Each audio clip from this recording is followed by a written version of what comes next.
اس پر JUI نے کڑی تنقید کی اور باز پرس کی، اور ظاہر ہے انہوں نے اپنے سخت الفاظ میں بات کی، تو جس پر پھر کل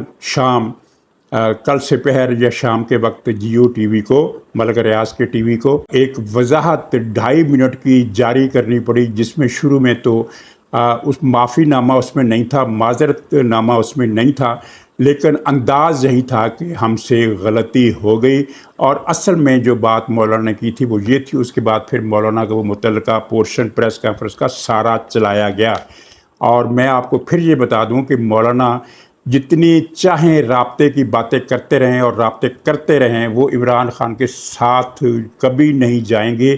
کیونکہ معاملہ یہ ہے کہ مولانا کا جو مال چوری ہوا ہے، مولانا جس پر مرضی الزام لگائیں کہ وہ فلاں نے چوری کیا ہے، لیکن وہ مال مسروقہ جو برآمد ہوا ہے وہ PTI کے گھر سے برآمد ہوا ہے۔ تو بہرحال یہ ملک ریاض کا بڑا مہلک وار تھا، کیونکہ اس ایک فکرے سے JUI کے کارکنوں میں جس طرح بے چینی پھیلی وہ واقفان حال جانتے ہیں، اور انہوں نے مجھے بتایا ہے کہ پشاور سے لے کر کراچی تک ایک بے چینی پھیلی، جس سے مولانا کی شخصیت مجروح ہوئی، کیونکہ ایک بات پختہ کر دی گئی تھی، اور بات بالکل صحیح ہے کہ عمران خان یہودیوں کا ایجنٹ ہے۔ آج شرجیل میمن نے جو بیان دیا اس میں یہی کہا ہے کہ اسرائیل نے الیکشن میں عمران خان کی فنڈنگ کی، اور عمران خان لاڈلا ہے۔ اس کے عدلیہ کے حوالے سے انہوں نے کہا کہ یہ جو کچھ ہو رہا ہے یہ ایک پلان کے مطابق ہو رہا ہے۔ تو مولانا فضل الرحمان کی جو شد و مد سے پھر ایک غم و غصہ انہوں نے ظاہر کیا ملک ریاض کے چینل کے خلاف، تو اس کا نتیجہ یہ نکلا کہ اس کو بڑی بے شرمی کے ساتھ یہ ایک وضاحتی 2.5 منٹ کا بلیٹن جاری کرنا پڑا کہ مولانا نے یہ بات نہیں کی تھی۔ تو ناظرین، بہرحال اب یہ توہین عدالت کا جو ایشو ہے یہ ایک کسی نہ کسی منطقی انجام کی طرف بڑھتا ہوا نظر آتا ہے۔ اس دوران بہت سارے خم و پیچ آئیں گے، بہت سارے کلائمیکس، کئی کلائمیکس، انٹی کلائمیکس آئیں گے، لیکن یہ معاملہ بہرحال منطقی انجام کی طرف بڑھ رہا ہے، اور اب لگتا ہے کہ طے ہو جائے گا کہ اداروں کی حدود کیا ہیں۔ ناظرین اجازت دیجیے، انشاءاللہ اگلے ولاگ میں پھر ملاقات ہوگی، تب تک کے لیے خدا حافظ۔